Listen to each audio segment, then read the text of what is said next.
Hey guys, so today let's talk about why Quincy Crew didn't make it into the majors. They played the tiebreaker matches against EG and TSM, but sadly lost both of their games.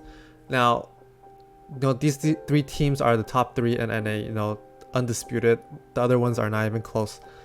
But let's take a look at why they lost to the other two teams. Alright, so let's take a look at the game against EG first. So, in both games, Quincy Crew actually lost in their draft. They had a weaker draft.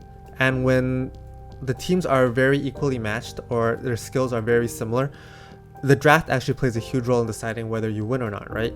So let's take a look at this draft and why they lost. Right off the bat, EG picked a Storm Spirit, right? First pick, Storm Spirit.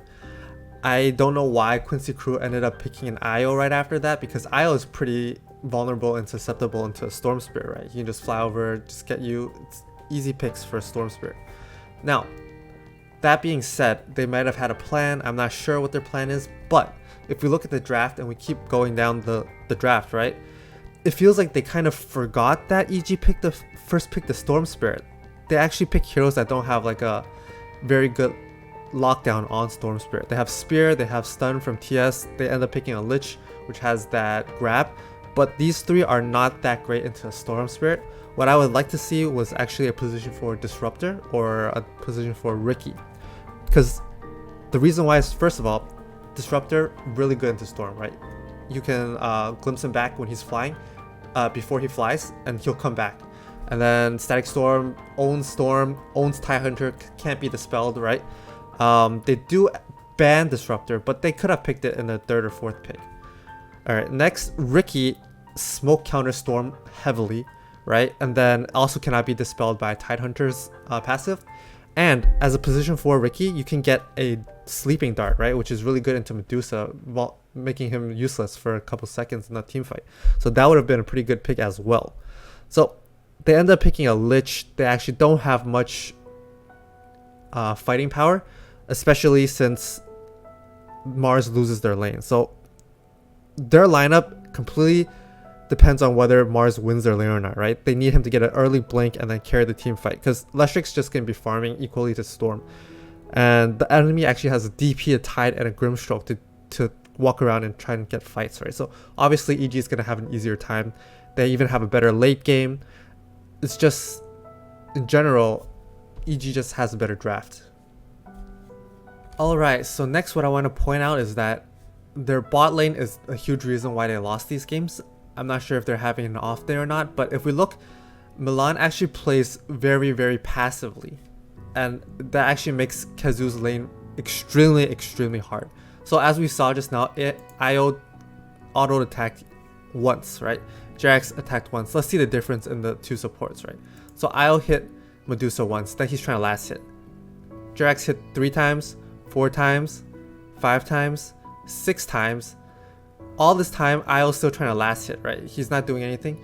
He doesn't even try to last hit, he just goes away, right? So basically, this whole lane, Jerax has like 10 hits in, and Milan has 1 hit, right? And this is very problematic for this lane, because IO is actually really good in trading, because you get the headdress, both of you heal together, right? You out heal the enemy team, you guys can just keep trading. But instead, Milan just hides in the trees. Like, the IO doesn't auto attack anyone. Oh, this is his second hit. In the meantime, we see that Kezu's been harassed severely by both of these ranged heroes, right? Milan doesn't help at all. All he does is trying to secure the last hit, which, I mean, if he trades with the enemy team, Kezu can just last hit himself. So this happens in both games. The next game he plays Weaver, also very passive, even as a Weaver. He just doesn't get many hits in, which really makes Kezu's lane very hard. And if we take a look, he just loses a lot of HP, he doesn't get to go up, and as we see the lane keeps going on, the net worth just starts to come out. Like he's like almost 300 gold behind, always low HP, because there's no trading happening. He's still trying to last hit the creeps, while Kezu keeps getting beat up by Jerax, right? Which, great for Jerax, he's doing real great. He's getting the pressure in. IO, I don't know, trying to secure last hits, even though his last hit, it's harder for him to last hit than Medusa, right? Most likely he's not going to get it. So he's not really doing much in this lane. Further down the game, we see that Quincy Crew make a couple plays, but it actually ends up really horrible for them. Mainly because all their initiation before Mars has a blink is just running at them, right? And the enemy team is really good at counter fighting. They can counter initiate.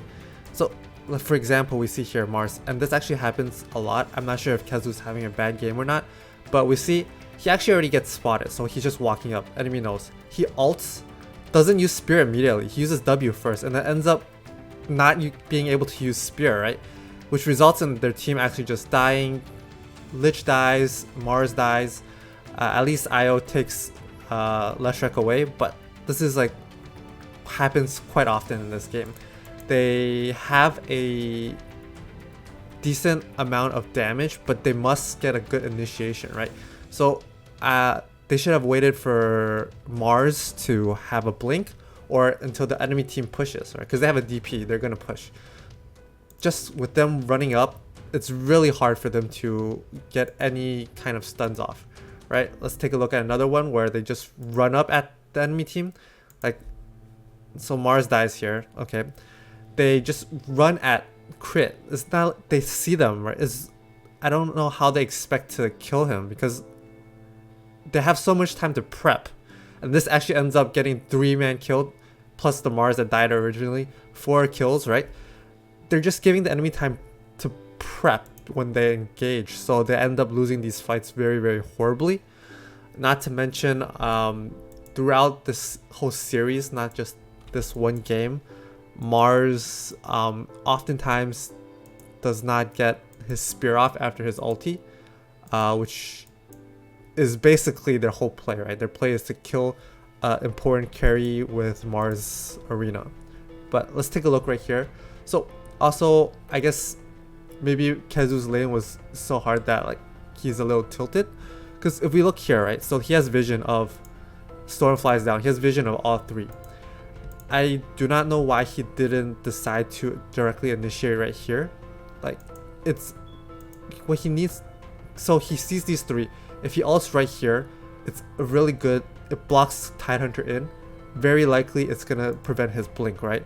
Second of all, they don't know where Medusa is, but this is a pretty good spot to block Medusa from walking in, right? Instead, he actually just ults Jirax by himself. Tidehunter's blink does not get broken. So Tidehunter actually has free reign to just blink right here and do a perfect counter initiation, 5-man Tidehunter Ravage. And then Medusa walks in with ult. TB has no chance to do any damage because of this, right? And they end up losing this team fight, and basically they just lost the game here. So their whole team initiation really depended on the first couple fights with Mars's blink, and it didn't go very well for them. So that's how they ended up losing. Let's take a look at the next game and see what happens. Alright, so let's take a look at the TSM game. So basically all the points that I mentioned in the EG game happen again in the TSM game. So I'm guessing this is a reoccurring problem for them. I don't watch their games much. I just watched these 2 games and immediately I just saw the exact same problems in both games. So I'm not sure if this just is a bad day for them, but we take a look at TSM's draft, right? So first off, they pick a Pugna. Okay, I feel like Quincy Crew again forgot about the first pick. They end up picking an Ember for last pick, right? So they only have Mars Spear to stop Pugna from healing his teammates, which is pretty problematic. It actually does a lot later on.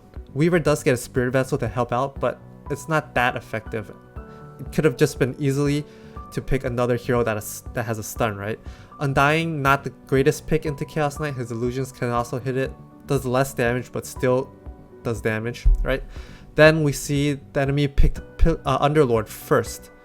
And then Quincy Crew ends up picking Razor and Ember, which in my opinion are both bad into Underlord, right? In the beginning, if Razor tries to drain any attack damage, Underlord just puts down the pit and walks out, right? There's nothing he can do, just automatically loses the link. Ember, don't even have to mention it, right? Just the pit just completely destroys him, can't fly, can't use T, just horrible for him. Then Razor doesn't even do that well into Chaos Knight either, right? Because if Chaos Knight gets ulti off first, if you're draining him, his illusions still do damage. So off the bat, I feel like Quincy Crew lost the draft again, and it's not even like the enemy team is drafting like super well.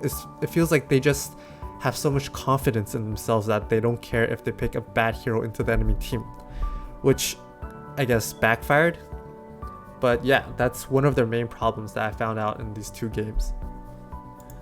So again, we see that the bot lane has a hard time against the enemy team. So let's take a look at this exact same problem. Let's look at Milan and how many auto attacks he gets off on the enemy team, right? So we see Dubu gets one hit off, right? We see Milan just walks around, doesn't even try, just tries to get the last hit. 2 hits here, gets done, 3 hits, 4 hits. Milan does scrape them for a little bit of damage. 5 hits in by Dubu, 6 hits. So right now it's 6 hits, 7 hits to Milan's 0 hits, right? Just Kezu just always has a hard time laning, and Milan's just trying to deny, trying to get last hits, right? But it makes his position 3 extremely difficult to last hit, because if he keeps getting auto attack down, he doesn't have the free reign to last hit as well as the enemy carry. So if you're trying to tell me, let's say the benefit of the doubt, we give Milan that, okay, he's scared that he'll get stunned, right? So we take a look, he plays very safe on the side. He has sentry wards over here, so he knows that this place is safe. He ends up getting his passive, or not passive, his third skill, right? You would think after getting his third skill, double attack, he would now try to harass the enemy team. He puts down another sentry, so he knows this place is safe for sure. So yeah, as I was saying, you imagine that he now would try and at least try and auto attack the enemy with this passive, right? Nope. Now he just tries to secure last hits still with this skill.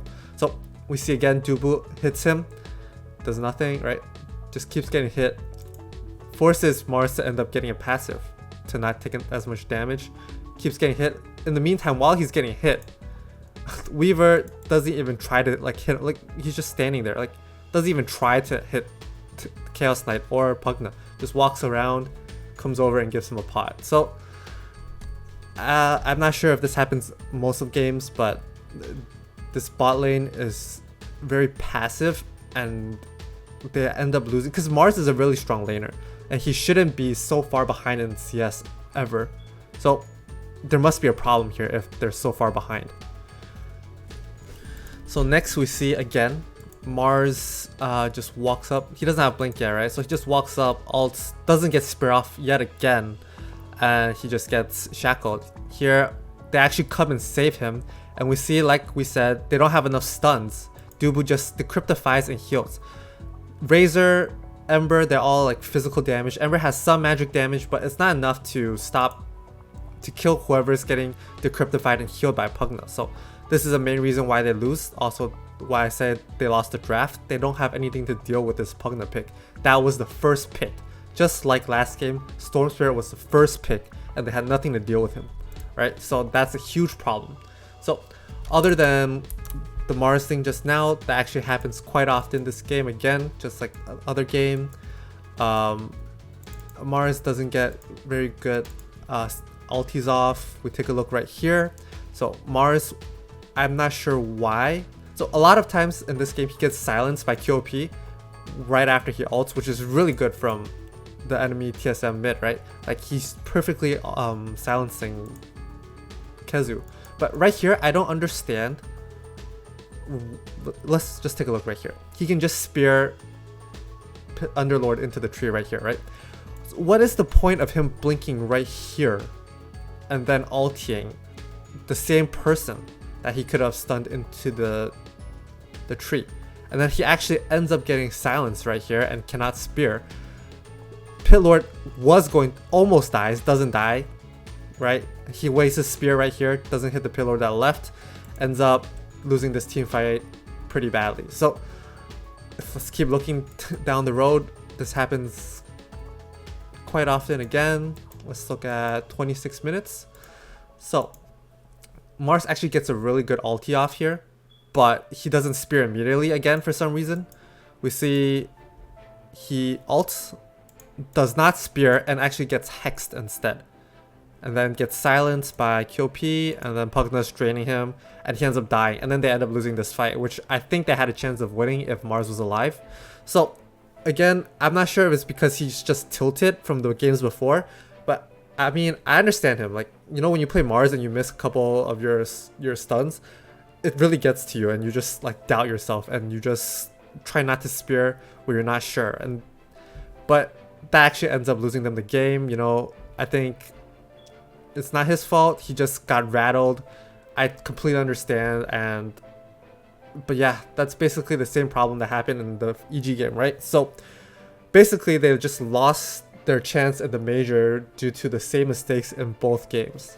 And you know, it's just pretty, I mean, if I were them, I would be pretty disappointed. They played so well throughout the whole DPC, right? So yeah, let me know if you guys agree with me. If you don't, you know, same thing, leave it in the comments. I'd like to hear what you guys have to say. Alright, see you guys.